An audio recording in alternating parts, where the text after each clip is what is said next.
The morning of my 34th birthday, I woke up to the sound of rain tapping against our bedroom window.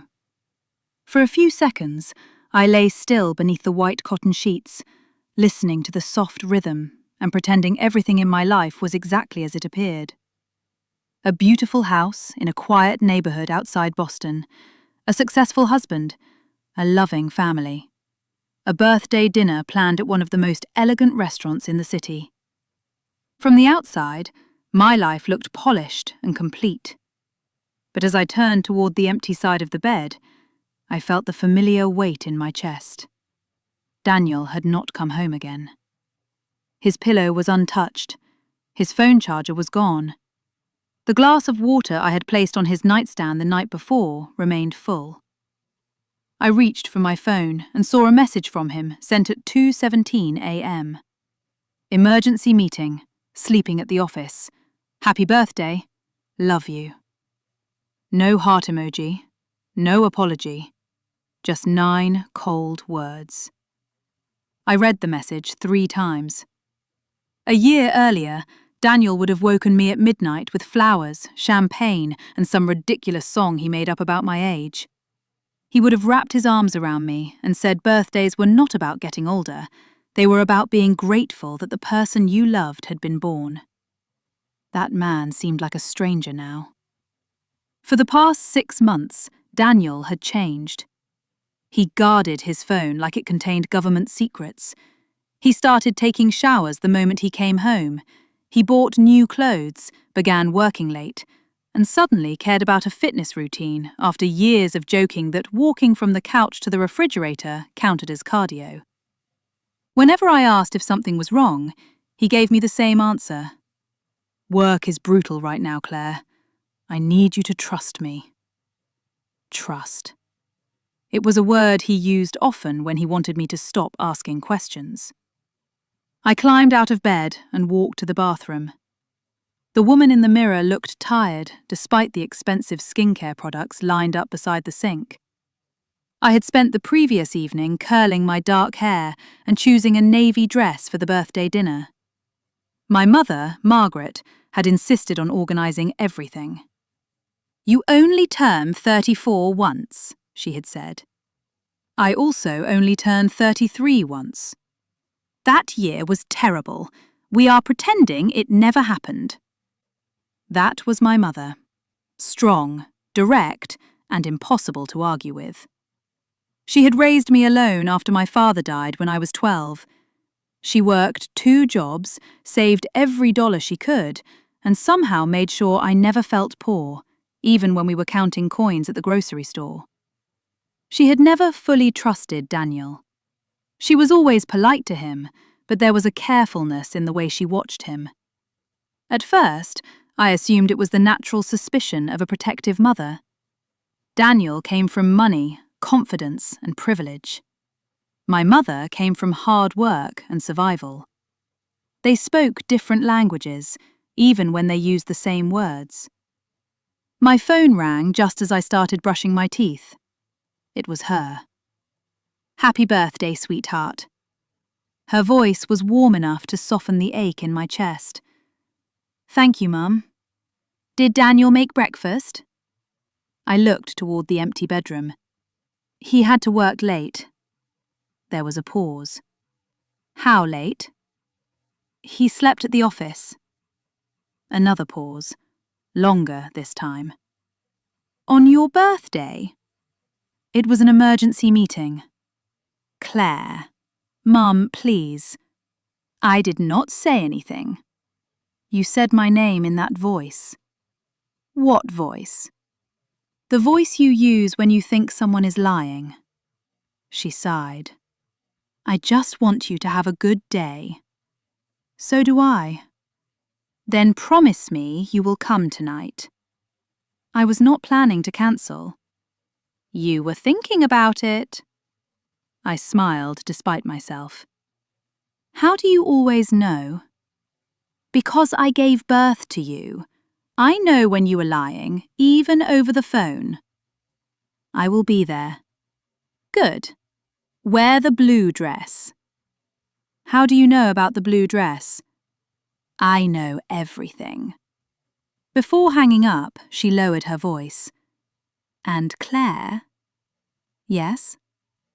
No matter what happens tonight, remember that you are not alone. I frowned. What is that supposed to mean? But the call had already ended. For the next hour, I tried not to think about her words. I answered birthday messages from friends, made coffee, and opened the small gifts that had arrived in the mail. My younger cousin sent me a candle that smelled like vanilla. My college roommate sent a framed photo from our graduation. Daniel's parents sent a card signed by their assistant. Daniel himself had left nothing. At 10:30, I heard the garage door open. My heart jumped. A moment later, Daniel walked into the kitchen wearing the same grey suit he had worn the day before. His blonde hair was slightly dishevelled, but he smelled freshly showered, not like the office, like expensive hotel soap. He placed his keys on the counter and gave me a quick kiss on the cheek. Happy birthday. Thank you. You look beautiful. I was wearing pajamas. You do not have to lie. He laughed, but his eyes moved toward his phone as it buzzed in his hand. Busy morning? You have no idea. He typed a reply and turned the screen away from me. I watched him carefully. Are you still coming tonight? He looked up. To dinner? Yes, Daniel, my birthday dinner. Of course. You sound surprised. I am not surprised. I just have a lot going on. He opened the refrigerator and stared inside as if he had forgotten why he was there. Mum reserved the private room at Bellini's, 7 o'clock. I know. Everyone will be there. Claire, I said I know. His sharp tone cut through the room. I folded my arms. What is wrong with you? Nothing. You have barely looked at me. I am tired. You slept at the office. Yes. But you smell like hotel soap. The refrigerator door slowly closed. For the first time that morning, Daniel looked directly at me. What are you accusing me of? I asked a question. No, you made an accusation. His voice became calm, which was always worse than when he shouted. I hated how quickly he could make me doubt myself. I am not trying to fight, I said. Then do not. His phone buzzed again. This time, I saw the name before he turned it over. Sophie. My stomach tightened. Who is Sophie? Daniel's expression did not change. She works with me. I have never heard of her. You have never heard of most people at my company. Why is she texting you this early? Because we have a project deadline. Can I see the message? The silence between us became heavy. Daniel stared at me as if I had asked to search his entire life. Then he laughed. Seriously? If it is only work, why does it matter? Because married people are still allowed privacy. Privacy is not the same as secrecy. His jaw tightened. For a second, I thought he might hand me the phone. Instead, he slipped it into his pocket. I do not have time for this. He picked up his keys. You just got home.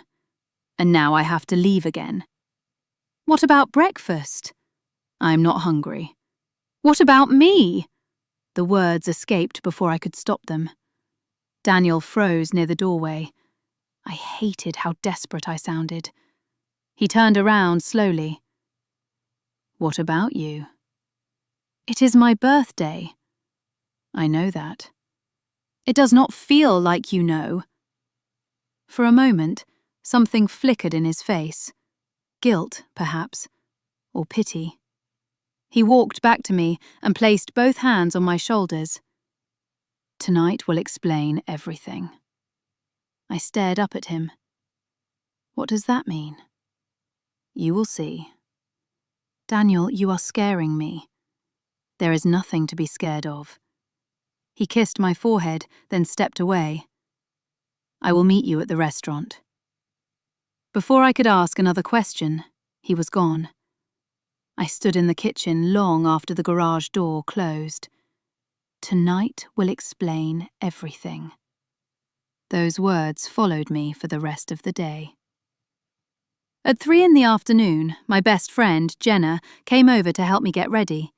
She arrived carrying flowers, a bottle of wine, and enough makeup to supply a small theatre. "Birthday emergency team reporting for duty," she announced. Jenna had known me since college. She had been there when I met Daniel at a charity fundraiser, when he proposed on a rooftop in New York, and when I married him in a ceremony my mother could barely afford to attend. She also knew something had been wrong for months. While I sat in front of the mirror, she curled my hair and watched my reflection. "You are quiet." "I am thinking." "Dangerous habit?" I handed her my phone and showed her Daniel's message. Then I told her about Sophie. Jenna stopped curling my hair. "Have you searched her name?" "No." "Why not?" "Because I am not that person. You are a woman whose husband sleeps at the office and gets mysterious messages from someone named Sophie. I do not want to become paranoid. Claire, checking facts is not paranoia." She picked up her own phone. "What is Daniel's company website?" "Jenna, just tell me." I sighed and gave her the name. Within minutes, she found the staff page. We scrolled past executives, marketing directors, accountants, and assistants. Then Jenna stopped. There she was. Sophie Reynolds, Director of Client Relations. The photo showed a beautiful woman with long auburn hair, green eyes, and a confident smile. She looked younger than me, maybe 28. Her biography said she had joined the company 8 months earlier. Jenna enlarged the photo. "She is pretty." "Thank you, very helpful. I am being honest." I stared at Sophie's face. 8 months. Daniel had started changing 6 months ago. Jenna clicked on Sophie's public social media profile. Most of the posts were harmless: coffee, travel, work events, restaurant meals. Then we found a photograph taken 3 months earlier at a business conference in Miami. Sophie stood beside Daniel. His hand rested on the small of her back. They were both smiling at the camera, but their bodies leaned toward each other in a way that felt too intimate. My mouth went dry. "That could be nothing," I whispered. Jenna did not answer. We kept scrolling. 2 weeks later, Sophie posted a picture of a hotel balcony overlooking the ocean. On the small table beside her was a man's watch. A silver watch with a dark blue face. The same watch I had given Daniel for our 10th anniversary. Jenna looked at me. "Claire? He could have been there for work. Without telling you. He said he was in Chicago that week." Neither of us spoke. I felt as though the room had shifted beneath me. Suddenly, every late night, every cancelled dinner, and every locked phone formed a picture I did not want to see. My eyes filled with tears. Jenna knelt beside me. "We do not know everything yet." "I know enough." "No, you know there are reasons to ask questions. That is all." "What am I supposed to do? Walk into my birthday dinner and accuse him in front of everyone?" "No." "Then what?" "You go, you watch, you listen, and you do not let him make you feel crazy." At 6:30, my mother arrived to ride with us. She wore a black pantsuit and pearl earrings that had belonged to my grandmother. She looked elegant, but unusually serious. When she saw me in the navy dress, her expression softened. "You look beautiful." "Thank you." She hugged me tightly, too tightly. When she pulled away, she studied my face. You have been crying. I am fine. Do not lie to your mother on your birthday. Jenna and I exchanged a glance. Mum noticed. What happened? I showed her the photograph of Daniel and Sophie. My mother looked at it for a long time. Then she handed the phone back. Her face revealed nothing. You knew, I said. She looked at me sharply. What? You knew something. I suspected something. How long? Tonight is not the place. My voice rose. Then where is the place? Claire, please trust me. The irony almost made me laugh. Everyone wanted my trust. No one wanted to give me the truth. The drive into Boston was silent. Bellini's occupied the top floor of a historic building overlooking the harbour. It was the kind of restaurant where the waiters remembered your name and the menus did not list prices. When we entered the private dining room, nearly 20 people were already there. My cousins, my aunt, 2 friends from college, Daniel's parents, several of his co-workers. Everyone clapped when I walked in. For a moment, I forced myself to smile. There were flowers everywhere. Candles glowed along the tables. A 3-tiered white cake stood near the windows. It should have been perfect. But Daniel was not there. At 7:15, I checked my phone. No message. At 7:30, his mother approached me. Daniel said he had a surprise. Her smile seemed nervous. What kind of surprise? He did not say. My mother, standing across the room, heard the conversation. Her entire body stiffened. At 7:42, the doors to the private dining room opened. Daniel walked in. He wore a new black suit and carried a bouquet of red roses. For one foolish second, relief flooded through me. Then I saw the woman beside him. Sophie Reynolds. She wore a pale pink dress. One hand rested protectively on her stomach. Her very pregnant stomach. The room went completely silent.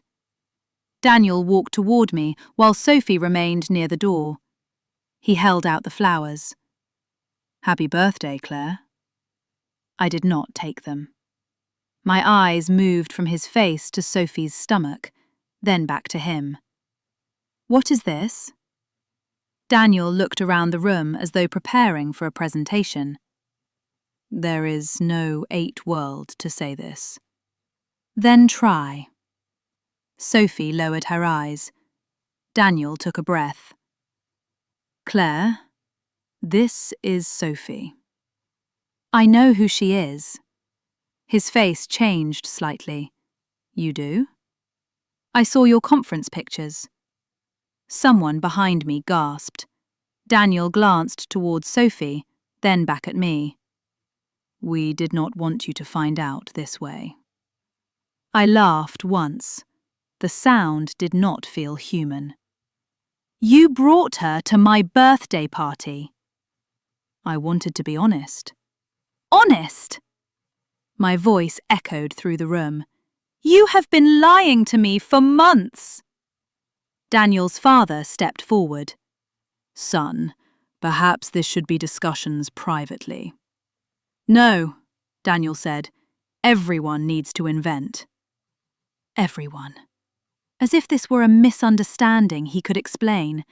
As if I was simply another audience member. He took Sophie's hand. She is pregnant.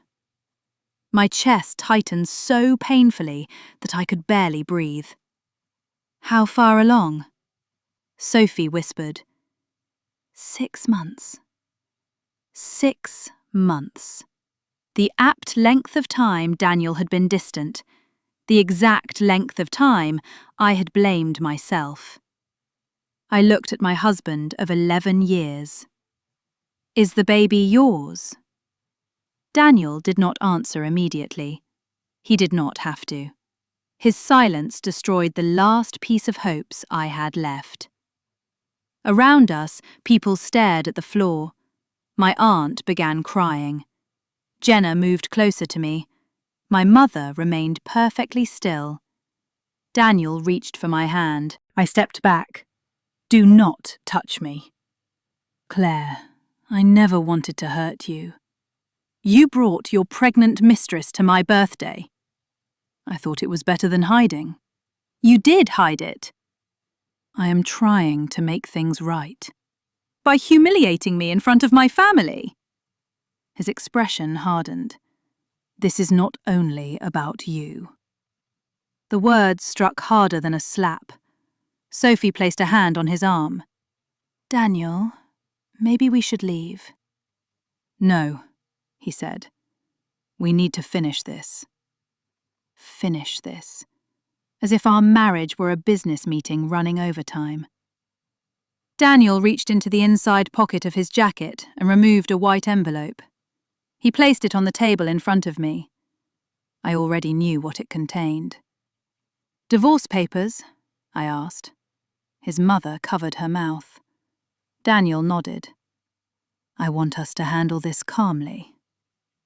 I stared at the envelope. The flowers, the birthday cake, the pregnant woman standing beside my husband. Then something inside me became quiet. Not calm. Empty. "You planned this," I said. Daniel avoided my eyes. "You invited your co-workers, your parents, my family.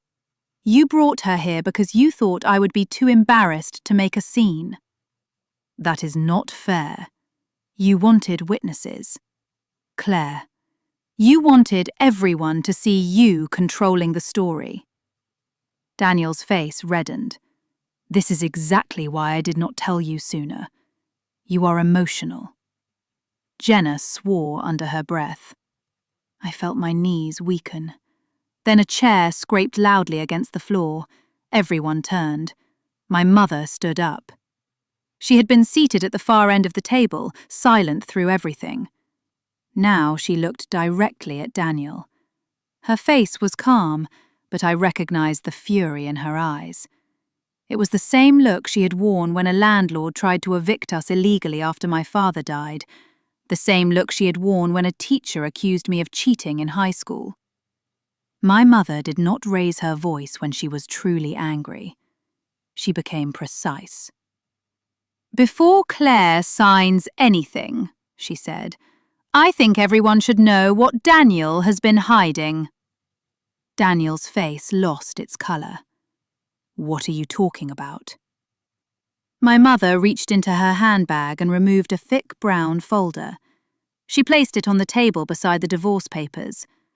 "I am talking about the money you stole." The silence in the room became absolute. Daniel stared at the folder.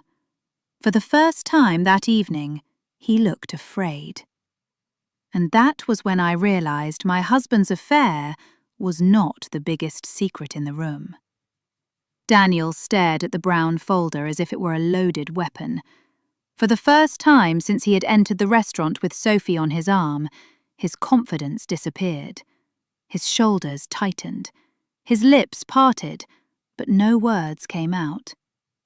My mother rested one hand on the back of her chair and looked at him with cold, measured patience. "You should sit down, Daniel," she said. He forced a laugh. It sounded dry and unnatural. "I have no idea what you think you found." "You know exactly what I found." Daniel glanced towards his parents. His mother looked confused. His father looked angry, but not at Daniel, at my mother. "Margaret," he said, "this is a private family matter." My mother turned towards him. "You are right, Richard. It is a family matter. That is why your son should not have brought his mistress into a room full of witnesses." Sophie flinched. Daniel's father straightened. "There is no need to make accusations." "Then perhaps you would like to explain the bank transfers." The room became silent again. My heart was pounding so hard that I could hear it in my ears. I looked at my mother. What bank transfers? She did not answer immediately. Instead, she opened the folder. Inside were printed emails, financial statements, property records, and photocopies of checks. Each page was marked with yellow notes in her handwriting. My mother had not simply found something, she had built a case. Daniel stepped towards the table. Where did you get those? Jenna moved between him and the folder. Do not touch anything. Daniel stared at her. This has nothing to do with you. She is my best friend, I said. That makes it more her business than Sophie's. A few people shifted uncomfortably. Sophie lowered her gaze. My mother removed the first document. This is a statement from the joint investment account Claire opened after her grandmother died. My stomach dropped. My grandmother had left me a modest inheritance when she passed away 4 years earlier. It was not enough to make me rich, but it was enough to create security. Daniel had convinced me to invest most of it. He said the money would grow faster through one of his company's private funds. I trusted him. I had signed the paperwork without reading every page. How did you get that? I asked. My mother looked at me with sadness. You gave me financial power of attorney 3 years ago. I remembered. It had happened before a minor surgery. Daniel was travelling, and the hospital required someone to handle decisions if complications occurred. I had forgotten the document even existed. My mother continued. 6 months ago, nearly $200,000 was transferred out of the account. My breath stopped. That is impossible. Daniel spoke quickly.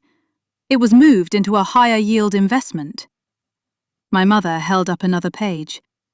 No, it was transferred to a shell company registered in Delaware. Daniel's father stepped closer. Let me see that. My mother handed him the document. He scanned the page. The anger drained from his face. What company is this? He asked. Daniel remained silent. His father repeated the question. What company is this, Daniel? It is part of a private acquisition. That is not an answer. Daniel turned to me. Claire, this looks worse than it is. I almost laughed. You brought a pregnant woman to my birthday and gave me divorce papers. I am having trouble imagining how this could look worse. Several guests looked away. Daniel's face hardened. The money was not stolen. Then where is it? It is invested. In what? He hesitated. My mother removed a second document. A condominium in Miami. Sophie's head lifted sharply. Everyone noticed. My mother looked directly at her. A 3-bedroom condominium overlooking Biscayne Bay.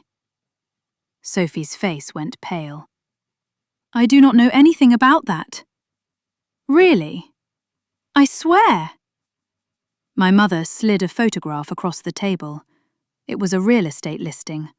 White walls, floor-to-ceiling windows, a balcony overlooking the ocean. I recognized it immediately. The same balcony from Sophie's social media post, the one with Daniel's watch on the table. My hands began to shake. You bought her a home with my inheritance. Daniel stepped toward me. It was not like that. Stop saying that. Claire, every time you say it is not what it looks like, it turns out to be exactly what it looks like. Sophie stared at the photograph. You told me the company owned it. Daniel looked at her sharply. Not now. No. Sophie pulled her hand away from him. You told me it was a corporate apartment. It is complicated.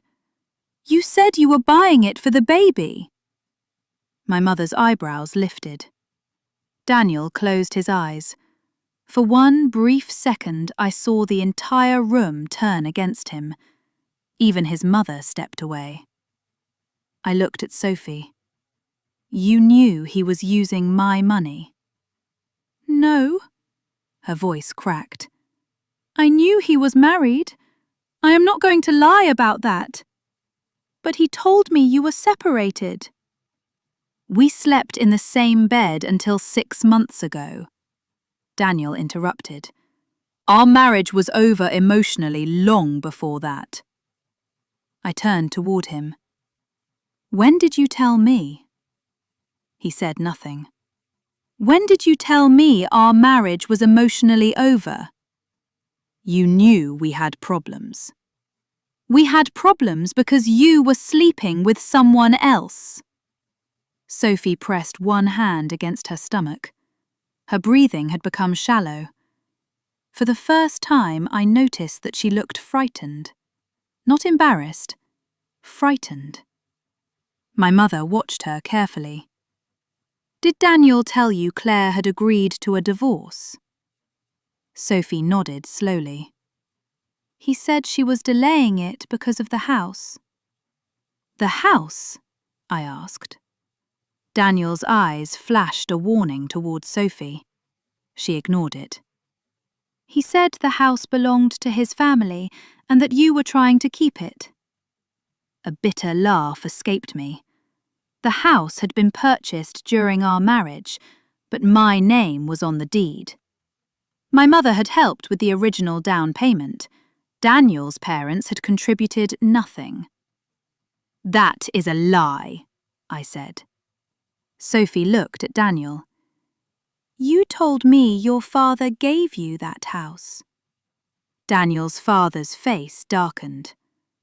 I did no such thing. Sophie stepped back. The story she had believed was collapsing around her. Daniel saw it happening too. He adjusted his jacket and tried to regain control. This conversation is becoming ridiculous. Claire and I can resolve our finances through attorneys. My mother removed another paper. I agree. Attorneys will be involved. Something in her tone made Daniel freeze. She placed the document in front of him. It was a copy of a loan application. At the bottom was my signature, except I had never signed it. I stared at the page. What is this? My mother's voice softened. A line of credit taken against the house. My vision blurred. How much? $450,000. A gasp moved through the room. I grabbed the edge of the table. That cannot be real. It is real, my mother said, but the signature is not yours. Daniel's mother whispered his name. He refused to look at her. I picked up the document. The signature looked almost perfect. Almost. But I always formed the letter C with a long curve. This one was short and sharp. You forged my name. Daniel shook his head. You signed several documents last year. Not this. You may not remember. I would remember borrowing almost $500,000 against my home. His expression changed. The kindness disappeared. The careful husband vanished. In his place stood a man who had already decided I was an obstacle. You never paid attention to our finances, he said. My mouth fell open. So this is my fault? I handled everything for 11 years. Because I trusted you, and you benefited from that. Did I benefit from buying your mistress a condominium? Sophie covered her mouth. Daniel turned toward her. Stop calling her that. The cruelty of his words cut deeper than I expected. Even now he was protecting her dignity, not mine. My mother closed the folder. There is more. Daniel's face tightened. What else? The loan money was divided between 3 accounts. She counted them on her fingers. One account belongs to the shell company that purchased the Miami property. Another was transferred to a private investment fund controlled by Daniel. And the third account belongs to Sophie Reynolds. Sophie stumbled backward. What? My mother opened the folder again and showed her the statement. Sophie stared at it. I have never seen that account. It is registered under your name. I did not open it. Daniel moved toward her. Sophie, calm down. She backed away from him. How much money is in it? My mother answered. $175,000. Sophie looked as shocked as I felt. That is not mine! Daniel lowered his voice. It was for you and the baby. You told me you put aside $20,000. I wanted you to feel secure. Then why did you not tell me? Daniel glanced around the room. Because this was supposed to remain private. My mother gave him a humorless smile. Money hidden in someone else's name is usually meant to remain private. Daniel's father placed the loan document on the table. Did you use company funds? No. Did you use client funds? No. Look at me. Daniel finally faced him. His father's voice was shaking. Did you steal from the company? No. My mother slid another page toward him. Then you may want to explain this. Daniel's father read the document. His face turned grey. It was an internal company transfer authorization. I recognized Daniel's signature. Below it were account numbers and amounts. Richard lowered himself into a chair. Oh, God. Daniel's mother rushed toward him. What is it? He did not answer. I looked at my mother. What does it say? She hesitated. Daniel transferred money from several dormant client accounts into the same investment fund. How much? More than $1 million. The room erupted. People began speaking at once. Daniel's co-workers moved away from him. One of them pulled out his phone. Daniel pointed at him. Do not call anyone. The man stared back. I work in compliance, Daniel. You do not understand the transaction. I understand unauthorized transfers. They were temporary. That is not how financial crime works. Daniel's confidence finally cracked. His face became red. You all need to stop acting like I am some criminal. My mother looked at him without blinking. You forged my daughter's signature. You borrowed against her house. You moved her inheritance into a property for another woman. And you transferred client funds into accounts you controlled. She paused. What word would you prefer? Daniel reached for the folder. Jenna grabbed it first. He moved toward her aggressively. I stepped between them. Do not! He stared at me. For 11 years, I had known every version of Daniel. The charming man who brought me coffee in bed. The ambitious man who stayed awake planning his future. The grieving man who cried when our first pregnancy ended in miscarriage. The distant man who stopped touching me. But I had never seen this man. The one looking at me now saw no wife, only danger. You need to give me those documents, he said. No. You have no idea what you are doing. I think that is what you counted on. You could destroy everything. You already did. His voice dropped. Claire, listen to me. There are people involved in this who will not appreciate interference. My skin went cold. Is that a threat? I am trying to protect you. My mother moved beside me. From whom? Daniel did not answer. Sophie suddenly gripped the edge of a chair, her face twisted in pain. Everyone turned toward her. She inhaled sharply. Something is wrong. Daniel rushed to her. What is it? I do not know. She held her stomach with both hands. I am having cramps. Someone called for a doctor. A woman from Daniel's office stepped forward and helped Sophie sit. Daniel knelt beside her. For a moment, the financial documents and betrayal disappeared beneath the urgency of a pregnant woman in pain. Despite everything, I felt concern. The baby had done nothing wrong. Call an ambulance, I said. Jenna was already dialing. Sophie looked at me. Tears filled her eyes. I am sorry. I did not know which apology she meant. For the affair, for the birthday, for believing Daniel, or for the life growing inside her. Before I could respond, the restaurant doors opened again. 2 uniformed police officers entered with a man in a dark suit. The man surveyed the room. Daniel Whitmore? Daniel slowly stood. Who is asking? The man removed an identification card. Special Agent Nathan Cole, Federal Bureau of Investigation. Daniel's face emptied of colour. The room became completely still. The agent looked at the documents spread across the table. Then he looked at my mother. Mrs. Bennett? My mother nodded. Agent Cole stepped toward her. Thank you for contacting us. I turned to my mother. You called the FBI?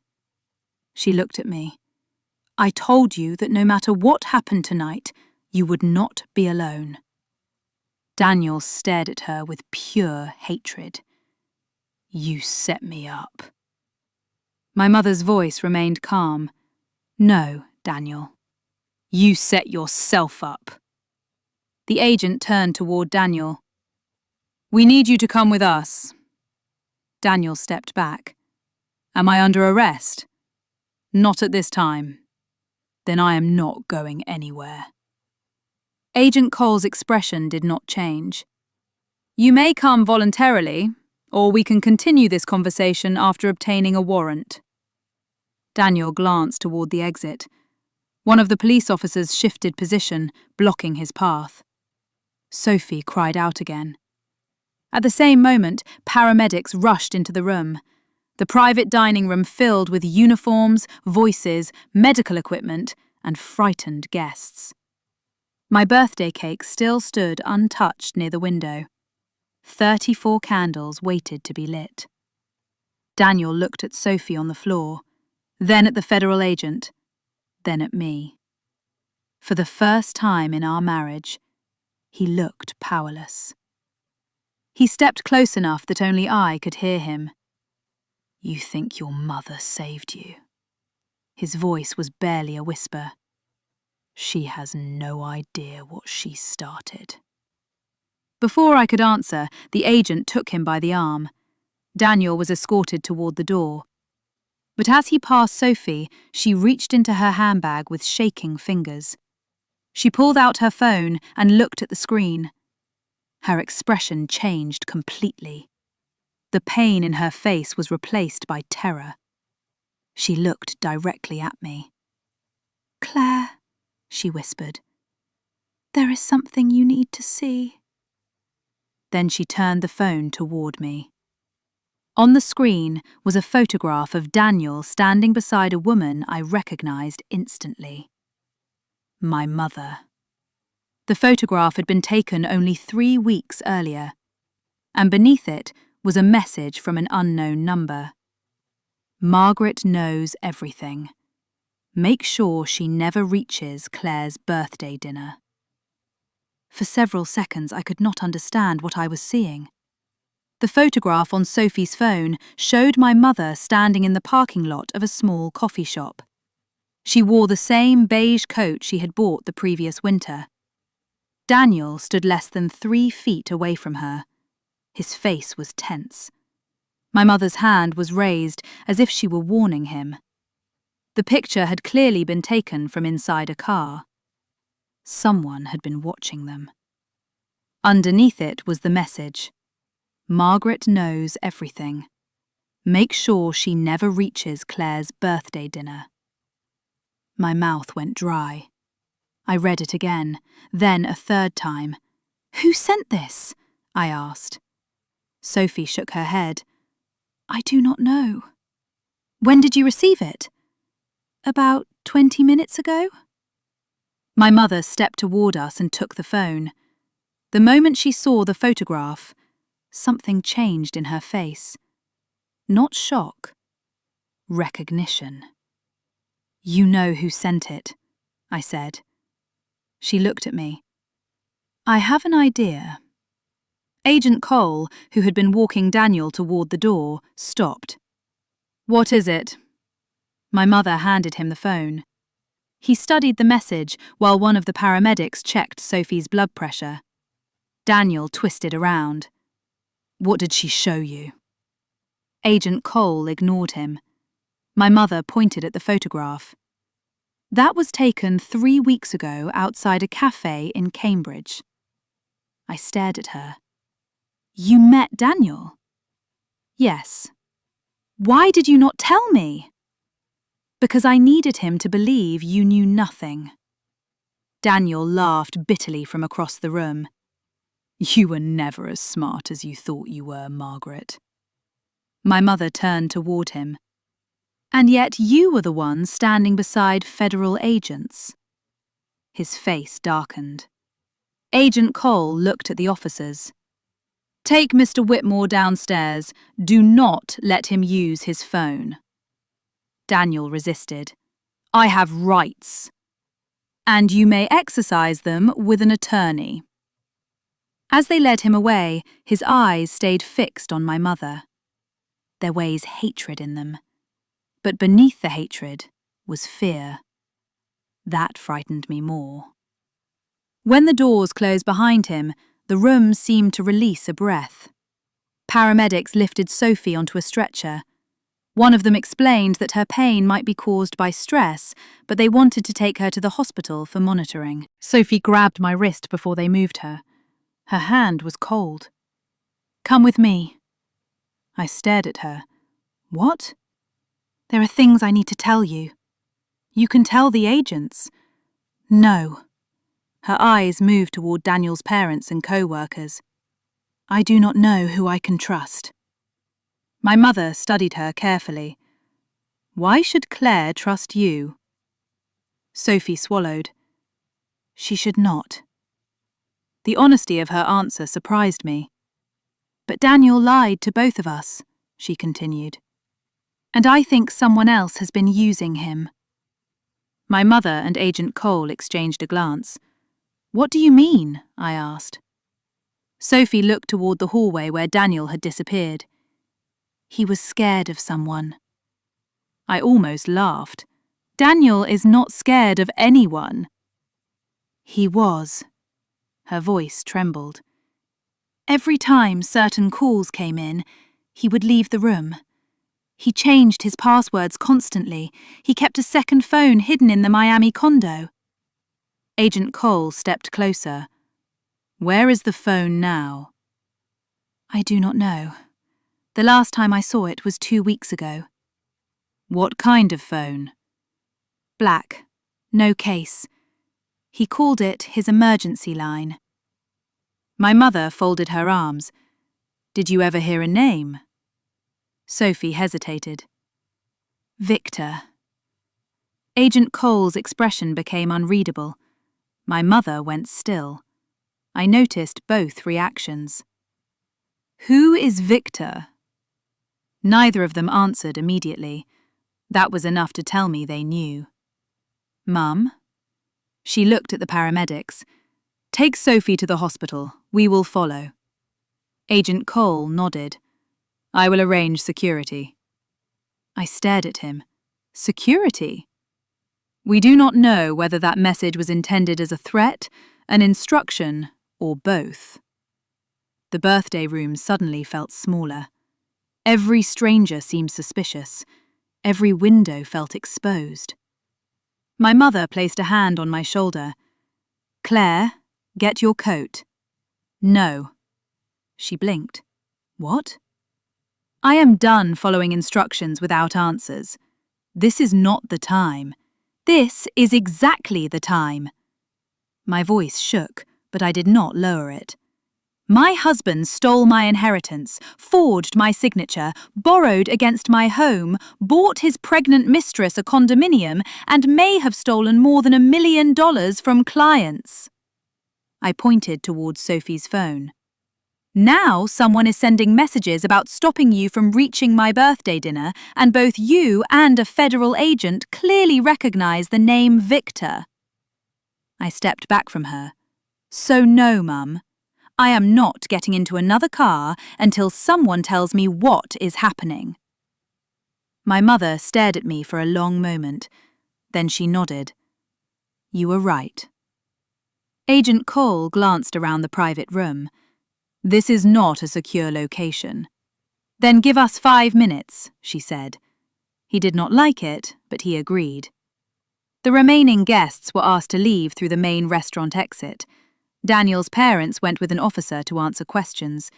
Jenna refused to leave me. When the room was finally empty except for my mother, Jenna, Agent Cole, and me, Mum pulled out a chair. "Sit down." I remained standing. She sighed. Victor Hale was Daniel's first business partner. I frowned. I have never heard that name. That was intentional. She opened the brown folder again and removed an old newspaper clipping.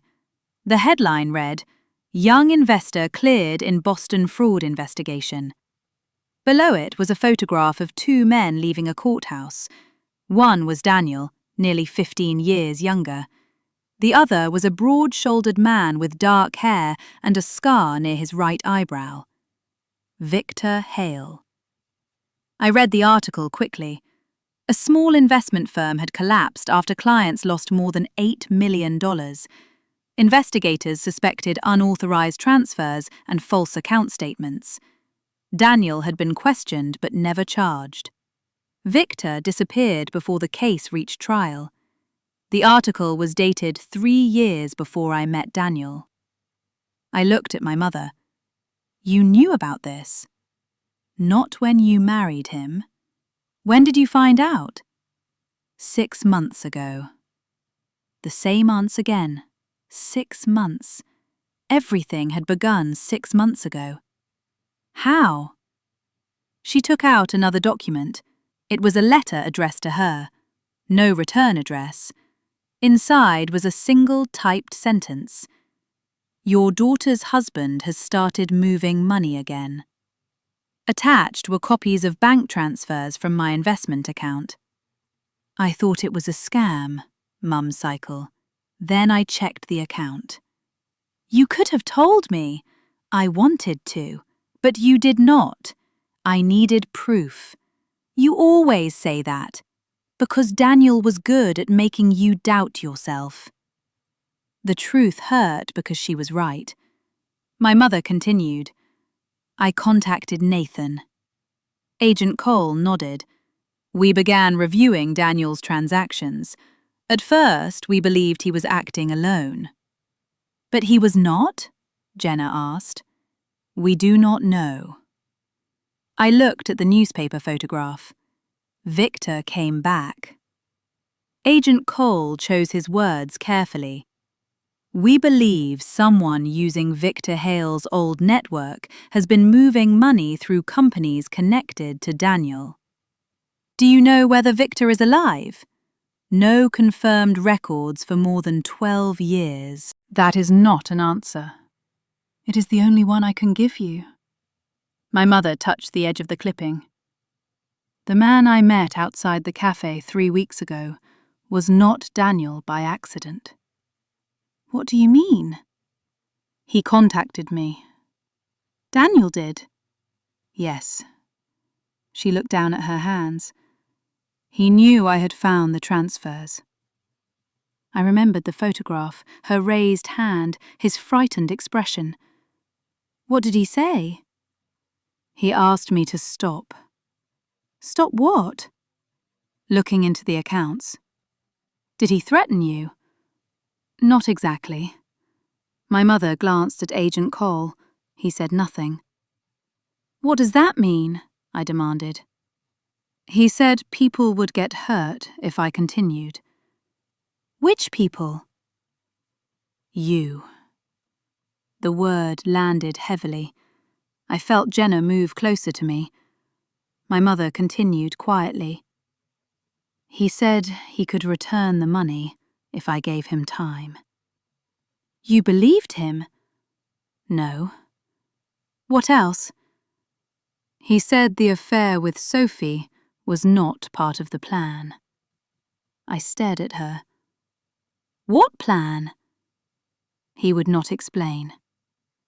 My heart began pounding again. He said Victor had found him 8 months ago. Sophie had joined Daniel's company 8 months ago. Daniel had changed 6 months ago. The money had begun moving 6 months ago. I forced myself to breathe. What did Victor want? Access. To what? Daniel's company, its clients, their dormant accounts. Agent Cole added, accounts that had not been accessed for years were less likely to trigger immediate complaints. So Daniel stole for Victor. We believe he was pressured, my mother said. I looked at her sharply. Do not defend him. I am not. You sound like you are. There is a difference between understanding why someone committed a crime and excusing it. He forged my signature. I know. He stole from me. I know. He brought Sophie to humiliate me. My mother's eyes softened. That part was his choice. I turned away. The birthday cake still stood beside the window. Its white frosting was beginning to soften under the warm lights. The words, "Happy Birthday, Claire," were written across the top in gold icing. I had imagined cutting it while Daniel stood beside me. Now he might be in handcuffs. My mother might be in danger. And someone named Victor Hale had been watching us. Why did Daniel bring Sophie tonight? Jenna asked. Agent Cole looked at my mother. She answered. Because he knew we were watching him. I turned back. What? The FBI planned to question him tomorrow morning, she said. Daniel must have learned about it. Agent Cole's jaw tightened. We do not know how. He wanted to leave before then, Mum continued. The divorce papers were meant to create a public separation. He wanted witnesses to see that he was beginning a new life with Sophie. So he could run. That is one possibility. And the birthday dinner? He knew you would be surrounded by family. He may have believed you would sign quickly to avoid public conflict. Anger burned through me. He used my birthday as an escape plan. My mother nodded. But why bring Sophie? Jenna asked. She is pregnant. She would slow him down. Unless he planned to leave her too, I said. Everyone looked at me. The thought came together slowly. He put money in an account under Sophie's name. Agent Cole nodded. A significant amount. If investigators found it, she would look involved. Jenna's face changed. He was setting her up. My mother looked toward the hallway where the paramedics had taken Sophie. Or protecting himself. I thought of Sophie's shock when she saw the account statement, her fear, her apology. She had knowingly slept with a married man, but Daniel had lied to her about everything else. The house, the divorce, the money, maybe even the baby's future. My phone vibrated inside my purse. Every person in the room froze. I pulled it out. Unknown number. One new message. There was no text, only a photograph. It showed the front of Bellini's restaurant, taken from across the street. A black SUV was parked near the entrance. In the lower corner of the image, Daniel was being placed inside an unmarked federal vehicle. The photograph had been taken less than 2 minutes earlier. Someone was outside, watching. Another message arrived. Your mother should have accepted Daniel's offer. My hands began to tremble. Agent Cole took the phone. Do not respond. A third message appeared. Now Sophie and the baby will pay for her mistake. I looked toward the door. Sophie. Agent Cole was already speaking into his radio. Lock down the ambulance departure. Possible threat against the patient. We ran into the hallway. The restaurant was chaotic. Guests stood near the elevators while officers tried to control the scene. One paramedic rushed toward us. The pregnant woman is gone. My heart stopped. What do you mean, gone? She was on the stretcher near the service elevator. A man wearing hospital scrubs said he was part of the transport team. Agent Cole grabbed his arm. Which elevator? The service elevator. He took her downstairs. When? Less than a minute ago. We raced toward the service corridor. The elevator doors were closed. Agent Cole hit the button repeatedly. My mother pulled open the emergency stairwell door. Claire, stay here. I followed her inside. Not this time. We ran down the stairs. My heels slipped against the concrete steps, so I kicked them off and continued barefoot. By the time we reached the ground floor, my lungs were burning. The service exit opened into a narrow alley behind the restaurant. Cold rain fell under the yellow streetlights. A white ambulance waited near the loading dock. Its back doors were open. The stretcher was inside. Empty. A paramedic lay unconscious on the wet pavement. Agent Cole checked his pulse. He is alive. My mother looked toward the street. A black SUV accelerated out of the alley. The same SUV from the photograph. I ran after it without thinking. Claire! Jenna screamed. The vehicle reached the intersection and disappeared into traffic. On the wet pavement, something reflected the streetlight. A phone. Sophie's phone. I picked it up. The screen was cracked but still lit. A voice recording had been started 30 seconds earlier. I pressed play. At first, there was only movement and Sophie's frightened breathing. Then a man's voice said, Do not fight me. Daniel promised you would cooperate. Sophie cried, Where are you taking me? To meet the father of your baby.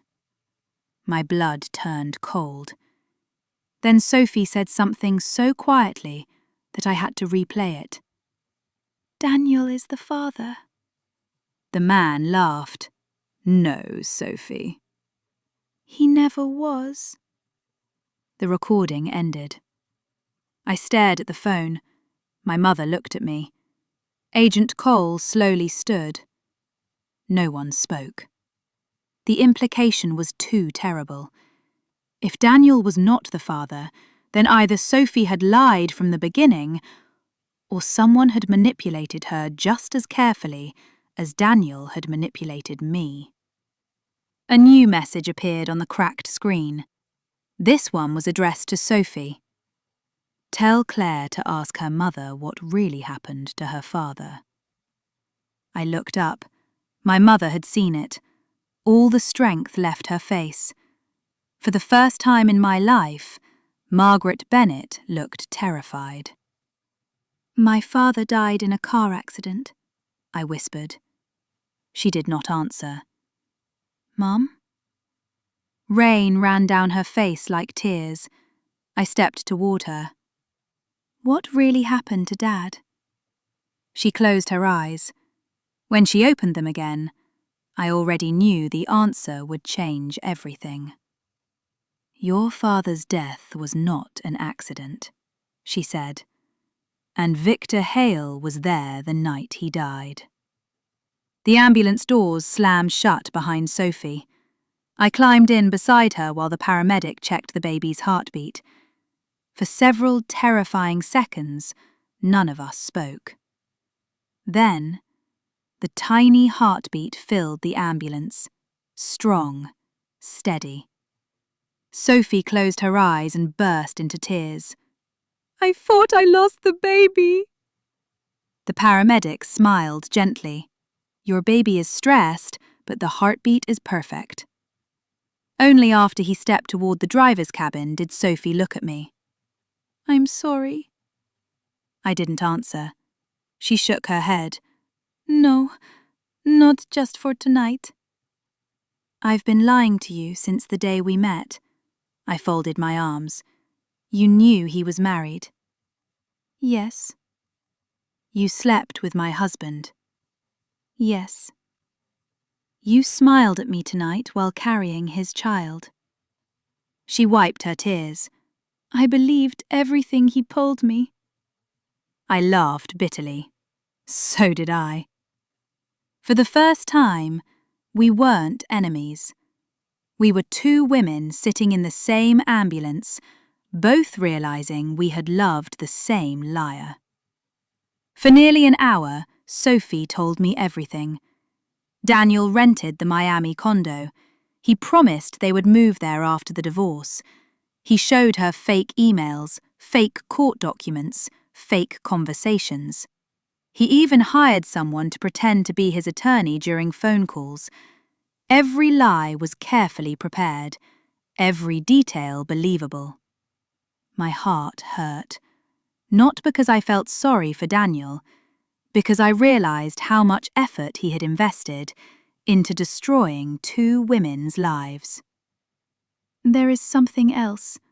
Sophie reached into her purse. "I was going to give this to him tonight." She handed me a small velvet box. Inside was an engagement ring.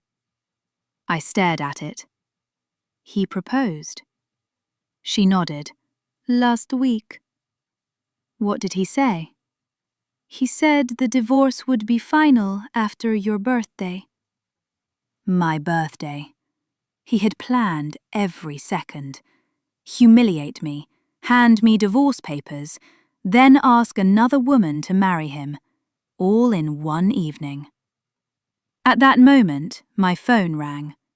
Mum. "Claire?" Her voice sounded calmer now. "How is Sophie?" "The baby's okay." "Good." Then she became quiet. "I need you to come home." "Why?" "I found something Daniel didn't expect us to find." "What?" "I searched his office." I frowned. His office? "He forgot I still had the spare key you gave me years ago." "What did you find?" "A safe." My heartbeat quickened. "And?" "It wasn't locked." "What was inside?" She inhaled deeply. "Letters." "What kind of letters?" "They're addressed to you." I froze. To me? Every single one. From who? There was a long silence. Then she whispered, "From your father." My entire body went numb. My father died 22 years ago. I know. Then how? They were never mailed. I couldn't breathe. They were hidden. Daniel kept them. No. He didn't write them. They're your father's handwriting. Tears filled my eyes instantly. Why would Daniel have Dad's letters? I don't know. But we're about to find out. 1 hour later, the ambulance dropped Sophie at Boston Memorial Hospital. Before we separated, she grabbed my hand. "If Daniel calls, I'll record everything. If he asks me to lie, I won't." She looked directly into my eyes. "I know you'll never forgive me." I answered honestly, "I don't know if I can." She nodded. I wouldn't either. But, I squeezed her hand, I don't think you're the villain anymore. She cried harder. When I arrived home, police officers were already outside. Inside, Mum sat at the dining room table. The old brown safe stood open beside her. Its contents covered almost every inch of the table. Letters, bank records, property deeds, insurance documents, and dozens of photographs. I picked up the first one. It showed Daniel, young, smiling, standing beside me the day he proposed. Nothing unusual, until I turned it over. On the back, someone had written, Phase 1 complete. I frowned. What is this? Mum handed me another photograph. Our wedding day. Again, a message on the back. Trust level achieved. Another photo. Our honeymoon. Financial integration successful. Another. The day we bought our house. Joint assets secured. My knees became weak.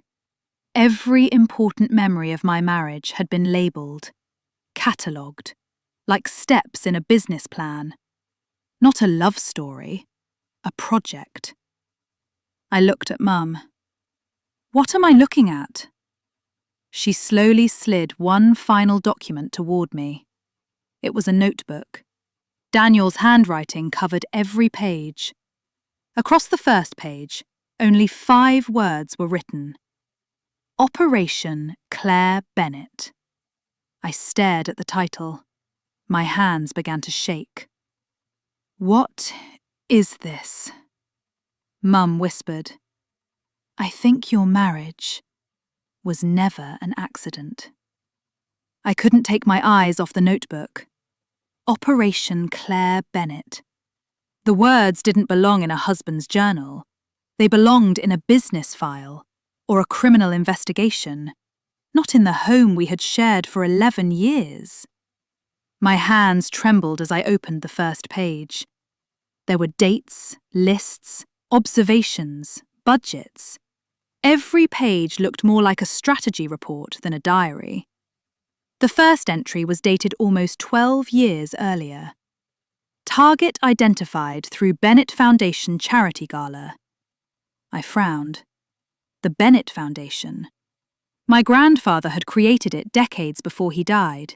It funded scholarships, children's hospitals, and local community projects. I remembered that gala. That was the night I met Daniel. I kept reading. Objective. Build trust. Establish emotional dependence. Gain long-term financial access. My stomach twisted.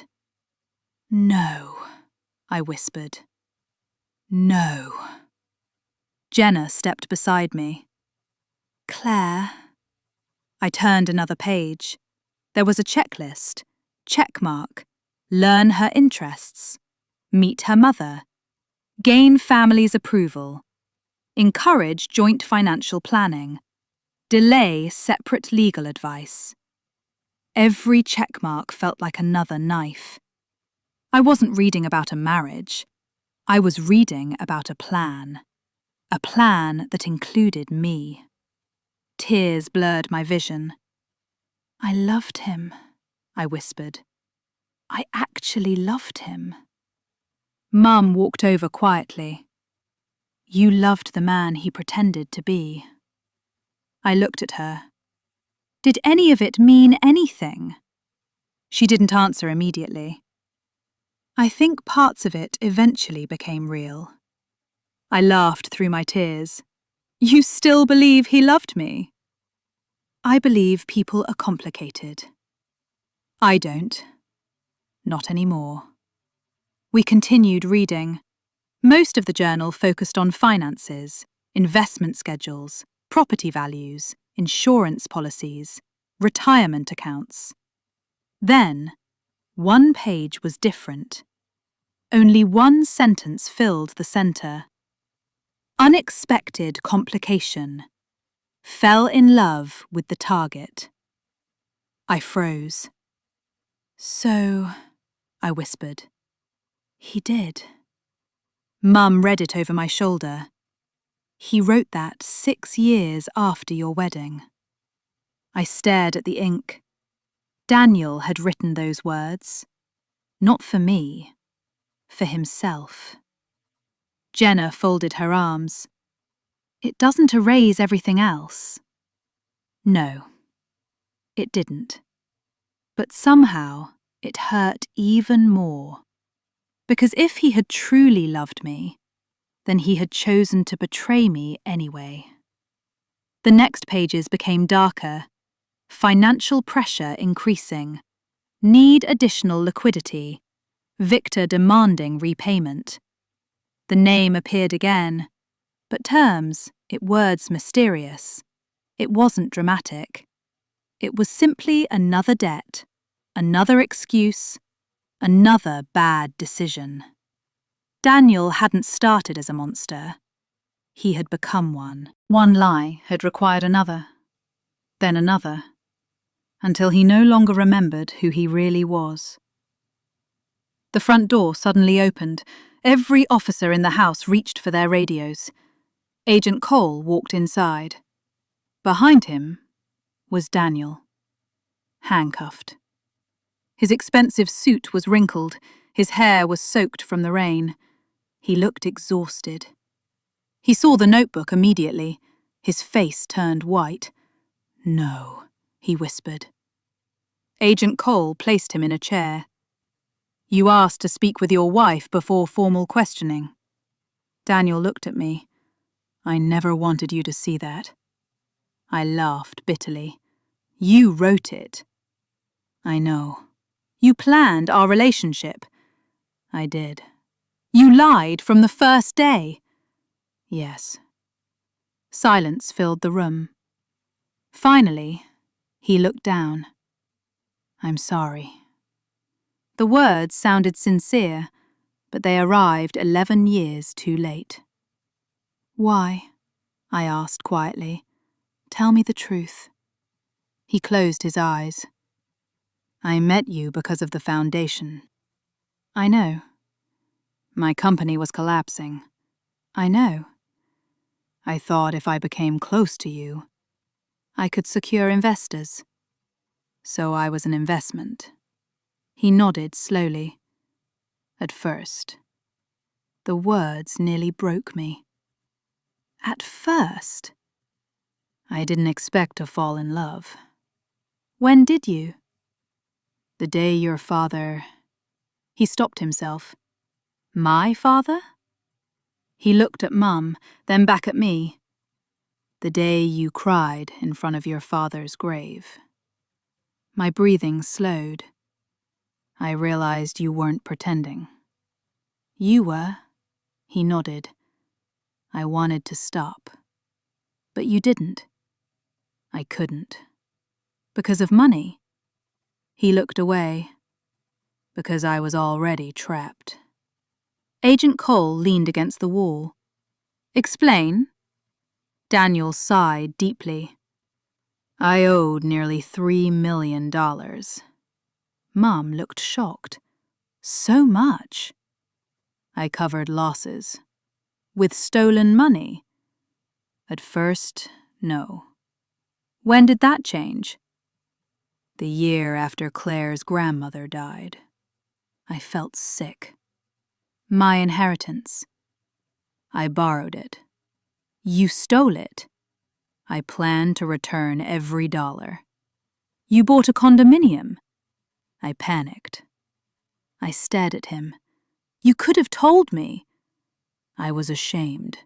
"No," I shook my head. "You were selfish." He nodded. "You're right." "I would have helped you." "I know." "I would have sold the house." "I know." "I would have stood beside you." "I know." "So why didn't you trust me?" Daniel looked directly into my eyes. "Because I knew if you ever discovered who I really was, you'd stop loving me." A tear rolled down his face. I couldn't survive that. I answered quietly. And yet, you made it happen anyway. The room fell silent. Finally, Mum spoke. There is still one question. Daniel nodded. I know. Sophie. He buried his face in his hands. I never meant to fall into another relationship. Did you love her? No. Then why? I felt like I had already destroyed everything. So you destroyed more? He nodded. I hated myself. I looked at him. For the first time, I saw no arrogance, no manipulation, only a man buried beneath years of terrible choices. But pity wasn't forgiveness. Agent Cole checked his watch. We need to leave. Daniel stood slowly. As he passed me, he stopped. There is one more thing. I didn't answer. He reached into his jacket pocket. One officer immediately stepped forward. It's okay, Daniel said quietly. He removed a folded envelope. My lawyer gave me permission. He placed it on the table. It's not for court. It's for you. I looked at the envelope. My name was written across the front. Claire. In case I never get another chance, he whispered. Please read it alone. Without waiting for an answer, he allowed the officers to escort him outside. The front door closed. The house became silent once again. Jenna looked at the envelope. A letter? I nodded. Mum placed a gentle hand on my shoulder. You don't have to read it tonight. I stared at Daniel's handwriting. For 11 years I had trusted those hands. Now they felt like they belonged to a stranger. Still, I picked up the envelope. It felt heavier than paper should. As I carefully opened it, a small object slipped onto the table. Not a photograph, not money, not another document. A tiny silver key. Attached to it was a handwritten note. Locker 214, South Station. Everything you still don't know is inside. I slowly looked up. My heartbeat echoed through the quiet house.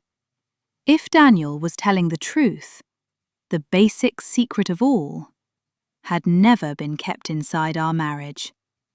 It had been waiting for me inside a train station locker. I didn't sleep. The silver key sat on my kitchen table all night. Every time I closed my eyes, I saw Daniel's face. Not the man who had humiliated me at my birthday dinner. The man who had whispered, "Please read it alone."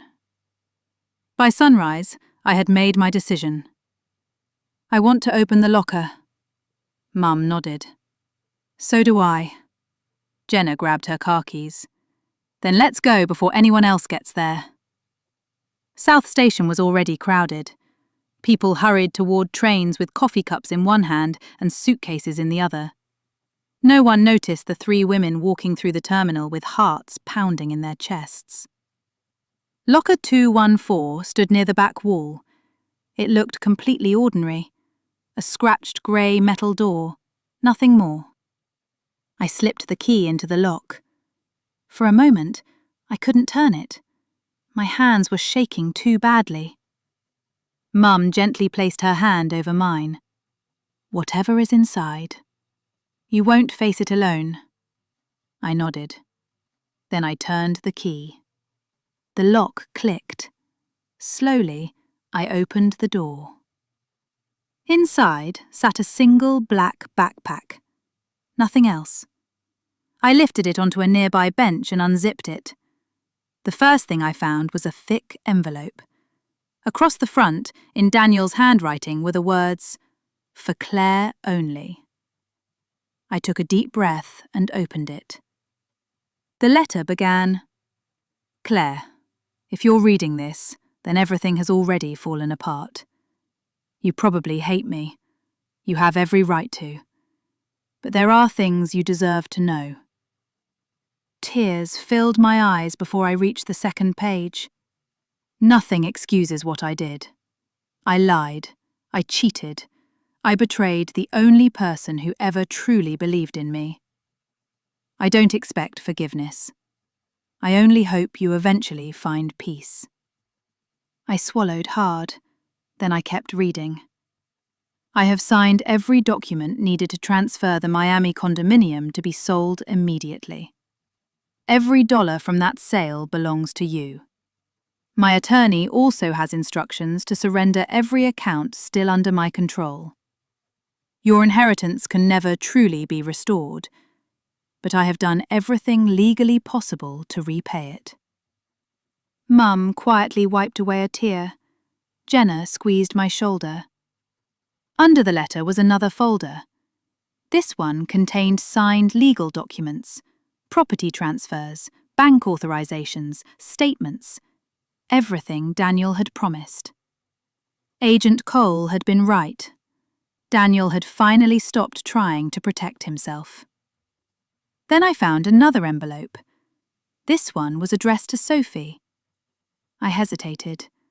Mum looked at me. It belongs to her. I nodded. Without opening it, I placed it back into the backpack.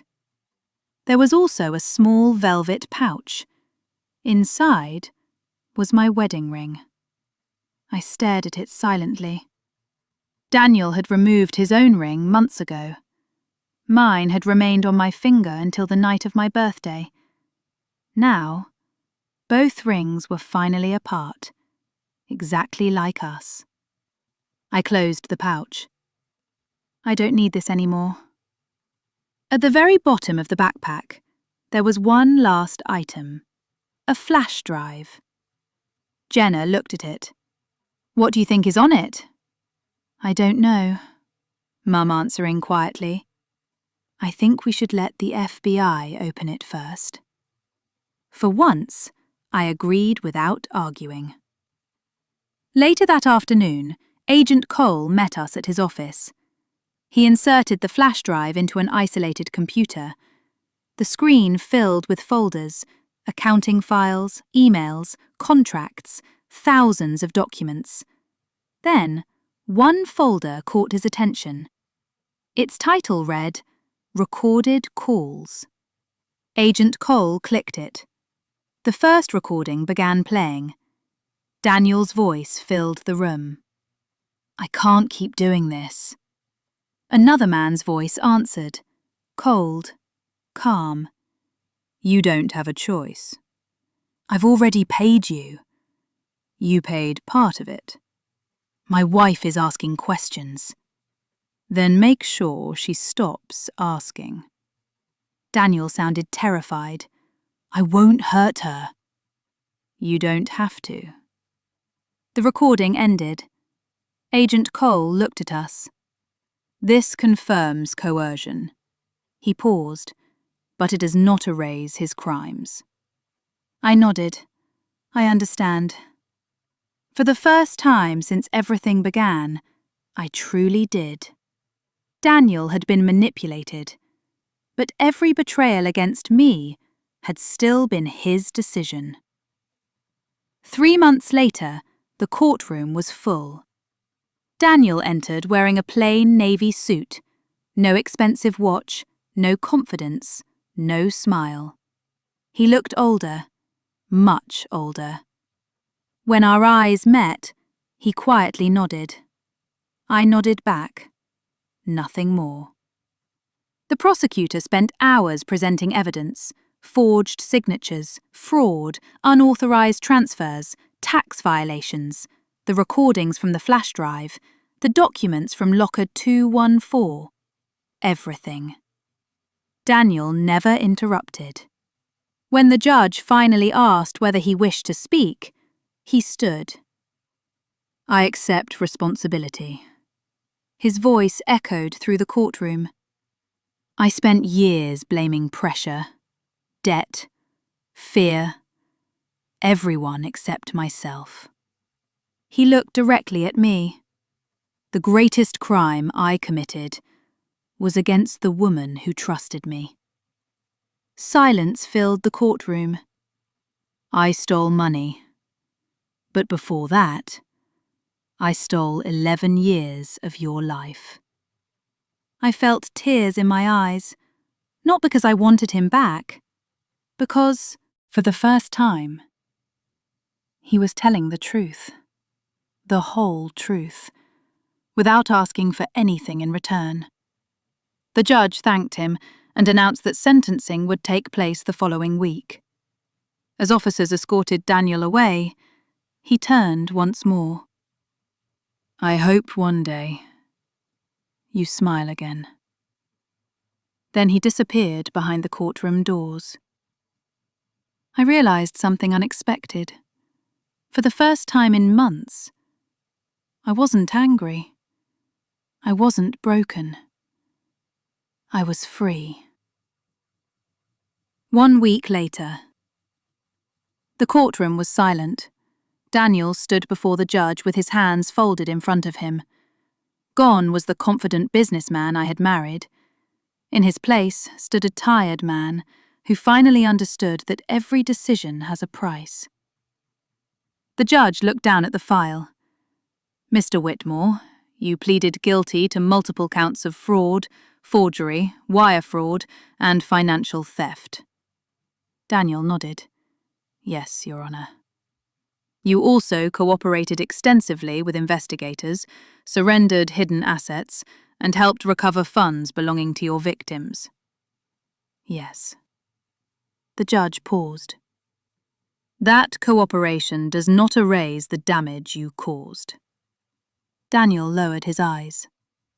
I know. After several more minutes, the judge delivered the sentence. Daniel Whitmore, this court sentences you to 11 years in federal prison. The room remained quiet. Daniel showed no emotion. He had expected it. As the officers approached him, he turned toward me one last time. I meant what I said. I looked at him. I hope you smile again.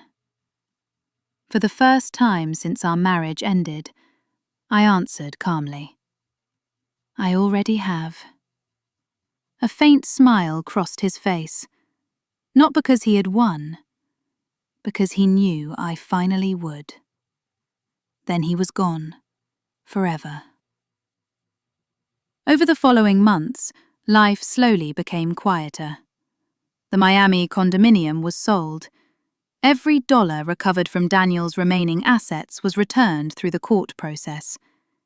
It wasn't enough to replace everything I had lost, but it was enough to begin again. I paid every remaining legal expense. I restored my savings. Then I made one decision that surprised even my mother. I donated part of the recovered money to the Bennett Foundation. A scholarship was created in my grandmother's name. Its purpose was simple: helping women rebuild their lives after financial abuse. When I attended the first scholarship ceremony, I finally felt proud of my last name again. 3 months after the trial, I received a letter from Sophie. She had given birth to a healthy little girl. Inside the envelope was a photograph. The baby had dark hair and enormous blue eyes. On the back, Sophie had written, "Her name is Grace, because I want her life to begin with something I almost lost." There was another note. "Claire, I know I can never undo the pain I caused. Thank you for calling the ambulance that night. Thank you for telling the truth instead of choosing revenge. Because of that, my daughter has a future." I stared at the picture for a long time.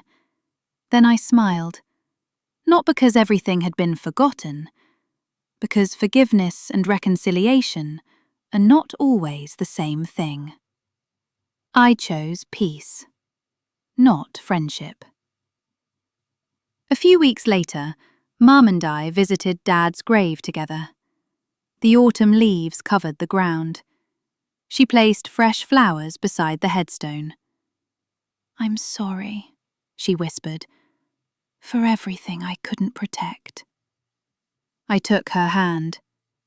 "You protected me when it mattered most." Tears filled her eyes. "I should have told you sooner." "Maybe. But if you had, I might never have believed you." She nodded. We stood there quietly. For years I had blamed life for taking my father away. Now I understood something different. The people who truly loved me never stopped trying to protect me. 1 year later, my 35th birthday arrived. I almost cancelled dinner. Old memories still hurt. Instead, Mum insisted. "This year," she said, "we celebrate survival." We returned to Bellini's, the same restaurant, the same private room. Even the manager recognised us. "I wasn't sure you'd ever come back." Neither was I. The staff brought out a birthday cake. 35 candles. The room became quiet. Mum smiled. "Make a wish." I looked around. There were no lies, no hidden papers, no fear. Only the people who had stayed beside me. Jenna, Mum, a few close friends. People who loved me without wanting anything in return. I closed my eyes. 1 year earlier, I had wished for a perfect marriage. This year, I wished for something much simpler. Peace. I blew out the candles. Everyone applauded. At that exact moment, my phone vibrated. Jenna laughed. "Please tell me that's not another surprise." I looked at the screen. An unknown sender. For a split second, my heart raced. Then I opened it. It wasn't from Daniel. It wasn't from a lawyer. It wasn't from the FBI. It was from the Bennett Foundation. "Congratulations! The first 5 scholarship recipients have graduated." Attached was a photograph. 5 women stood together, each holding a certificate. All of them smiling. All of them beginning again. Tears filled my eyes. Mum looked over my shoulder. "What is it?" I handed her the phone.